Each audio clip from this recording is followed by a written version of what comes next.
Today is another name for my fear.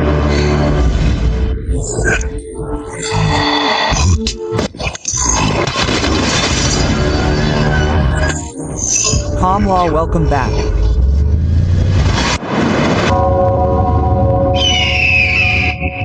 I welcome you all. I am Russell.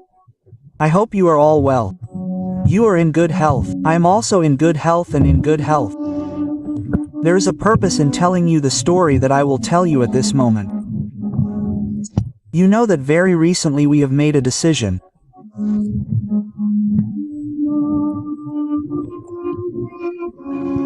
And that is that we will bring up all the events that do not find a place in the pages of history but roam the streets of the world, that terrible past, through our show every Sunday, and there will be events from different areas of different cities, different villages, different towns. We will also find a similarity in history with those events.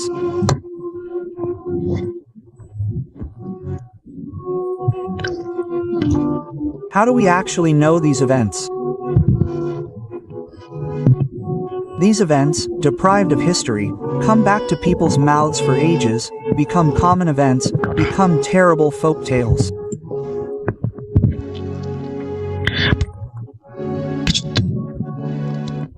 Every area has some fault, a dangerous banyan tree or a terrible pond, under which there is a well, a cursed house, or many more things like that, maybe a river in which people die every year.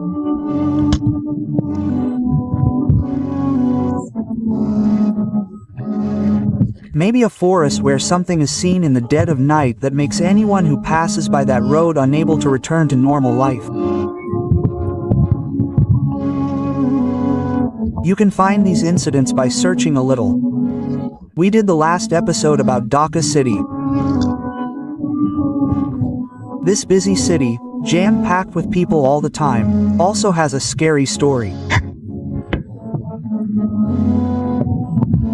Numerous scary incidents have happened to the people of this city. We had brought up some such incidents in our previous episode. We don't know what we will do in the next episode yet. We want your incidents. You send incidents. Actually, the incidents that you send should be common incidents. We cannot go into any explanation of these incidents, because incidents are witnessed by people through time. The incident that we are going to read right now is also very similar. After reading this incident, you will actually understand that I am talking about the kind of incidents that can come up in addition to that real history. Let's start with what I am reading now. Look, the bus has fallen. Run, let's all run. Hearing this, we all ran to the bus. Look at the tragic situation. People have died and the living are desperate to survive. Ah! That scene is unbearable. Assalamu alaikum. I didn't say how are you because you are always on the side of good. I request you to keep my name and address confidential. Then he gave us his name and address. I have sent 2 incidents before, but I don't know why they were not selected. Although I feel very bad, I am writing again with pride from a place of love. You have said in several episodes to share the terrible incidents that happened in your area or the common incidents in the village. In the context of that, sharing this incident. First, let me give a description of the terrible place in my village. Our village is called Yora Batala. And all the common incidents in the village are about these 2 banyan trees. Don't publicize the main road of our village. So, I am saying, no, on one side of it is a beel covered with a beel, and on the other side is our village. When entering the village from the main road, there are 2 big banyan trees, which are very old. Along with the banyan trees on the main road, there are 2 big fish farming enclosures. The 2 banyan trees are side by side, with the first road to enter our village through the middle. Anyway, on one side of the fence is the main road, and on the other side is our playground. I saw when I was a child that after evening, no one would go towards that side of the banyan tree, that is, towards the main road. Everyone's needs would be met before evening. Our local market here would end before evening. However, if there was any need, more than one person would go together. No one dares to go to Hakka. Many people have seen many things. I have not told you about them. I will tell you another day. Anyway, those who used to go there after evening, everyone would say that if they went to that side of the banyan tree, their body would feel heavy. I have seen since childhood that accidents happen on that road, people die. I have seen many accidents with my own eyes. I have seen bodies lying on the road. Not only me there, but our village, neighboring villages and people traveling on the road have witnessed these incidents. I think there will be 2 or 3 big accidents a year. And people will die too. It seemed to have become a very normal occurrence for us. But let me tell you one thing, the accidents used to happen around that banyan tree. The road is absolutely straight and good. But I don't know why accidents happen around that banyan tree. I am sharing 2 incidents of the road that I have seen. The year would be 2011-12. As I have already mentioned, there is a pond on the side of the road and our playground on this side of the pond. One holiday, about 12 to 15 of us were playing cricket in the field. Suddenly, we heard the sound of something big falling in the water. Hearing the sound, one of my friends said that the bus had fallen into the pond. We all ran and tried to rescue the people. It was a difficult matter. Many were injured and 2 or 3 children died. However, it was known from the statements of the people who survived there. Suddenly, a cow came in front and the driver tried to save it. Let me tell you another incident. To cut the branches of that banyan tree, the elder brother of our village climbed the tree and cut some branches. A few days later, when his nephew came from the city for a visit, that nephew drowned in the pond and died in that pond. 2 people from our village have died. I said that no more. They are influential people in the village. Anyway, I have seen many accidents in my life around that banyan tree. People have died there.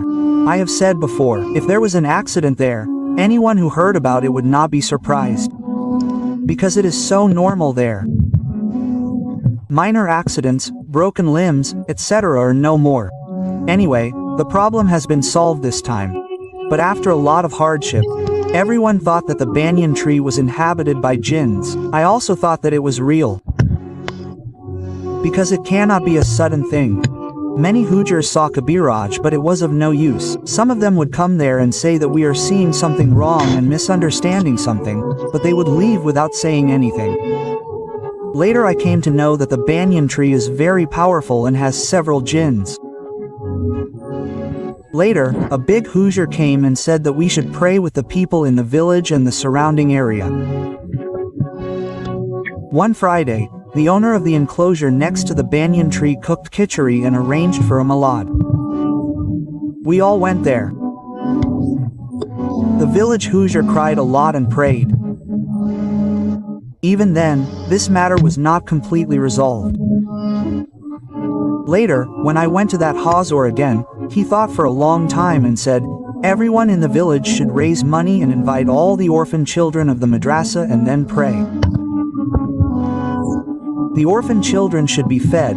Earlier it was done with the money of only one person, that is why it was not solved. Later, we all went to the houses in the village and raised money, rice, and pulses. One Friday, a Malad Mahfil was organized by the people of the village and the orphan children. We recited many prayers. We, the people of the village and the people of the surrounding villages also joined in. Later, we did as Hazor had said. Since then, the problem has been solved. This incident is 100% true. If anyone wants to verify it, they can come to our village. All the people of a village and union have witnessed it. The incident was written with great difficulty. Please do not disclose the names and addresses. With this, he ended his incident. I liked the incident. It seemed realistic. And I told you in the beginning that I presented it to you for a special purpose. The responsibility of judging good or bad is yours. If you like it, then definitely comment in the comment section. Share this incident with your friends and relatives, and of course, don't forget to subscribe to our channel.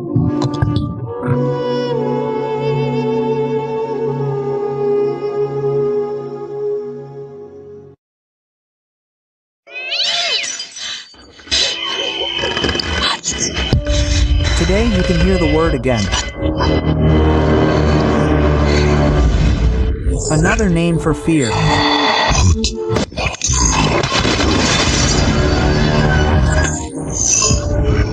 Calm. 2 more incidents.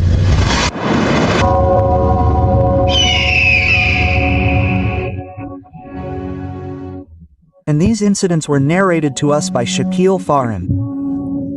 We want such incidents from you too. We want you to also read the incidents sent to Boot. Calm. We are looking for the best voices who can tell the incidents on Boot. Calm along with me. Let's start. Assalamu alaikum. Hope you are well. I have been with Boot FM for almost 9 years, currently listening to BH Boot. Calm, I am a very close person to you. I request you to keep my identity a secret. I cannot write very well, so please forgive the mistakes in the incident. Without saying much, I am starting the incident. The incident is divided into 2 parts. One when I was in class 3 and the other when I was in class 5. Let's start with the incident in class 3. We used to live in a rented house. The house is quite old. 2 incidents happened to me in this house. One day, my mother left me alone and went out for some work. Since my father was not at home, I was completely alone in the house. But there was no reason to be afraid, because it was daytime. As I mentioned earlier, the landlord and landlady of this house had died. The landlord's son-in-law used to collect the rent for the house. The landlords lived in 4 apartments, and our flat was on the 3rd floor. Anyway, back to the incident. The day my mother left me and went out, I heard someone running very loudly from above. I knew that no one lived on the 4th floor. Then I started to get very scared. I thought I would see someone ahead. But like that day, my mother came home. And I think that must have been a mistake in my mind. Then another incident happened. I told my mother, "Mom, I'm hungry. I'll eat something." Quote. Before that, I told her that a woman used to come to our house to teach me Arabic, and when she came to teach, she would come with her little daughter. As usual, she would play with my toys. But he didn't play with the toys. Sometimes he would throw the toys off my balcony. I was very interested in toys then. There is a small alley behind our house, right behind our balcony. I was thinking that if I go down, I will climb up that alley and look for my toys. That's what I thought. I took some money and left the house.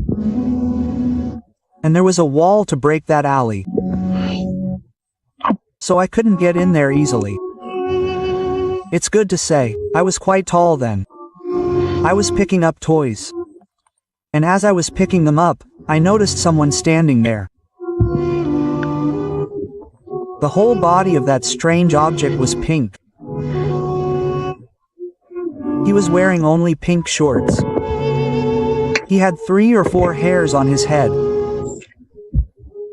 Seeing its condition, I was both scared and laughing. I asked him, laughing a little and being a little scared, "Who is this?" In the blink of an eye, he looked at me with a strange look. His condition was somewhat broken. Some of his teeth and tongue were hanging almost to his throat. His eyes were a mixture of red and yellow like fire. But he started running towards me with his hands in front of him and the jeep swung.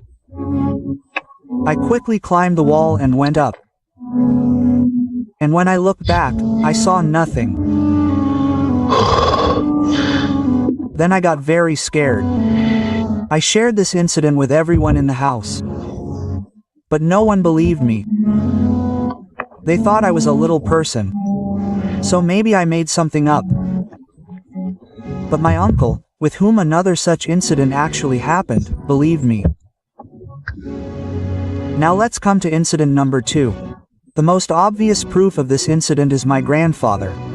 My grandfather lived in a 5-story house with a roof. At that time, I was in class 5. One day, I went to my grandfather's house for a visit. For about 3 to 4 days. As soon as I left the room, there was a roof. Next to it was the kitchen and the bathroom. The second day of my visit to my grandfather's house, my father was also there. In the afternoon, my father went to the bathroom to take a bath, and then a black boy came up from downstairs. I asked him who you are. He answered me. He lives downstairs. He talked to me. He wanted to know who I was. Whose house have you come to? I also answered all the questions very simply. Later I told him that if my father sees you on the roof, he might get angry. Because those who rent houses with roofs can only use students. So I told him that you stay behind the door. When my father comes out of the bathroom, then you leave. I make him stand behind the door. Father leaves the bathroom. But whenever I look behind the door, I don't see him anymore. Then I see him climbing the stairs again and coming towards the roof. I am very surprised. Later I think that there must be a way from here, through which he might have gone towards the stairs again. Then he asks me, "Will you play with me?" I answer him that no, I won't play. Now it's time for me to eat. Because it was noon. Then he holds my hand very tightly. How cold that hand is. I felt like he is not a human being. Today he is a steel pole. I say, let go of my hand. Let go of my hand. I am trying to make him let go of my hand. But he was standing there looking straight into my eyes. I was very surprised. Then he told me that you will see my real form. Saying this, he turned his head 360 degrees with his other hand.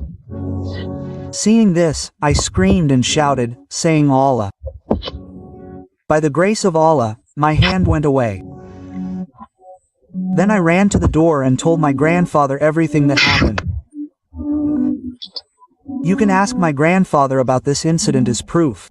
My grandfather blessed me and blew me away. Then my grandfather left that house. This was my incident. Thank you very much for reading the incident. If it is selected, then definitely read it and let me know. Now I listen to every incident on your YouTube channel with headphones while sleeping. What should I do while sleeping at night? It has become a habit. Everyone in the house is gossiping. Because I am awake at night, I still listen.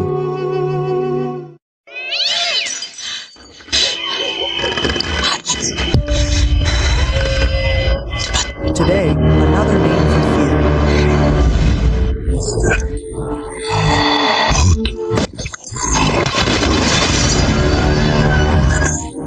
Calm, welcome back. I welcome you all to the darkness of the past.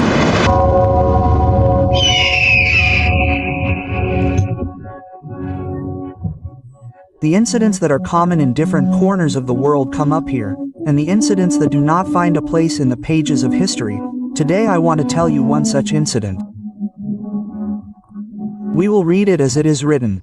Assalamu alaikum. How are you, Russell Bai? I know you are always in the good team. I am Muhammad Ziadul Islam. I am speaking from Harini Union number 1 of Hadia Upazila of Noakhali district. This is my first incident sent to boot.com. It is good to say in advance, I do not get time to write due to my busy work, so I wrote it by texting a little on my mobile in between work. Please forgive any mistakes. So anyway, If you have such incidents, you can also send them to us. We will present those incidents to you. And he says that one of my brothers is an expatriate from Oman. His name is Yaqub. He has experienced this incident. We will hear this incident from Yaqub Bai and Shakil Far and will read it. I am speaking from Haran Union Number 1, Haisha Upazila, Noakhali District. This is my first incident sent to boot.com. It is good to say in advance, I do not get much time to write due to my busy work. So I wrote a little text on my mobile phone in between work. Please forgive any mistakes. I have been listening to your stories since 2020, so today I am sharing an incident that I heard from my elder brother. It is good to say that my brother is an expatriate from Oman. Brother is also a fan of yours. So, at work, my brother has developed a good relationship with a man from Africa. His name is Muhammad Yaqub. So one day when brother was sitting at home and started listening to your incident with headphones, Yaqub brother said that he also has a true incident that he heard from his father. Then brother said, "What is that incident?" Then Yaqub brother took a deep breath and started talking. He said, "Yaqub brother. The incident happened between 1960 and 1965. When my father was 20 or 22, there was a small village deep in the jungle of Africa, south of the Sahara. The village was called Enzanoli. It was surrounded by tall mahogany trees, poisonous snakes, and a river full of crocodiles. During the day, the village seemed ordinary, but at night the air became heavy. The elders of the village used to say that this land was not holy. There was a curse, there was blood, and there was fire. It is said that hundreds of years ago, a group of terrible jinn, numbering exactly 1180, were imprisoned here. They were called Al-Amshar, the evil, the indomitable, and the indomitable. They lived off the fear, blood, and souls of people. On a stormy night during the rainy season, a young boy from the village, Kalimu, went fishing by the river. As he was about to cast his rod into the water, the ground beneath his feet shook. Suddenly, he saw a black iron box inside the ground. The box was very strange. It had unfamiliar Arabic letters carved on it. Curious, Kalimu pulled the box out. In an instant, the air around him seemed to cool down. In the distance, the fox howled. And the birds suddenly fell silent. From that night, strange things began to happen in the village. Unknown shadows were seen dancing in the children's rooms. Blood pooled in the cooking pots. Cows and goats lay dead in the courtyard. There was not a drop of blood on their bodies. In the darkness of the night, the pitiful cries of women could be heard by the riverbank. Then the village elders realized that the Ark of Blood had been opened, and the captive jinns had been freed. The peaceful life of the village began to collapse rapidly. Thus, the violence of the jinns increased every day. Attacks on women. In the dead of night, the jinns would drag women from the village into the deep forest. The next morning, their clothes would be found by the riverbank. But there would be no remains of the body. They would play a terrible game with the children of the village. One day, a mother in the village saw her son playing with fire. But there was no alert light in the boy's eyes. In an instant, he turned into ashes. Some healthy people would suddenly go mad. They would kill their families and scream, "They are entering my body. They are not leaving me." The whole village gradually turned into a hell. No one dared to touch that ark, because everyone knew that if they made a mistake, the whole village would be destroyed. This is how the days passed. Then, a traveler from a faraway land, Kabiraj Amin, came to that village. One day, he was a tall, thin, white-bearded old man. He had an emerald amulet hanging around his neck, which people knew as the Soleimani gem. He stood in front of the village mosque and said, "This curse is not ordinary. The jinn that have been freed are jinn who have been sworn to since the era of Solomon alayhi salam. If they are not sent back, this village will merge with the ground. The people of the village then cried and begged him, Lord, to save us. I said, I want a night of battle for this, where I will have to fight face to face with a terrible jinn, and in that fight, maybe his own life will also be lost. Finally, a few days later, on the night of the new moon, the ark was placed on the sand in the middle of the river. 15 brave men of the village stood next to Kabiraj with the amulet and the Quran Sharif. I slowly closed my eyes and started reciting the surah. With each verse, the water of the river foamed. The wind started roaring, and the wind around suddenly stopped. A strange silence surrounded. Then suddenly a cold wind blew, and the entire water of the river turned black. One by one they started coming out. Some were standing with a body of fire, some were moving like snakes, some had no body, only terrifying eyes were floating around.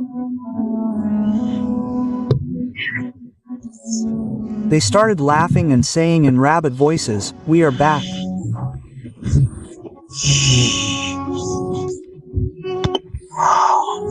Give us blood or you will all die." The villagers got scared, but I stood still. He raised the amulet and shouted and started reciting the surah. As soon as he said this, a flash of white light came out of the amulet. Some of the jinn roared and fell to the ground. But the most powerful Marid jinn threw streams of fire at the villagers.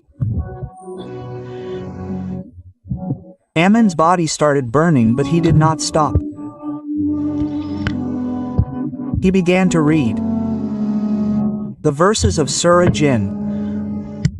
His voice sounded like the roar of a river. Suddenly a terrible sound came from the ark. Suddenly a terrible sound came out of the ark, and a flash of intense light spread all around. All the jinn started to return to the ark one by one, groaning and groaning. That war was over. Before dawn, the ark was sealed again. But the body of the poet Amin was nowhere to be found. Only his Solomani amulet was lying on the riverbank, soaked in blood. The villagers lifted the amulet and placed it on the ark. And they prayed crying, "May your soul rest in peace, sir." Peace returned to the village. But the curse was not lifted. Once every 100 years, on the night of the new moon, a terrible scream comes from the river. "We will be free. Open the ark." The people of the village no longer go near the ark. No one dares. They believe that the spirit of the poet Amin is still guarding the ark so that the 1180 jinn will never be freed again.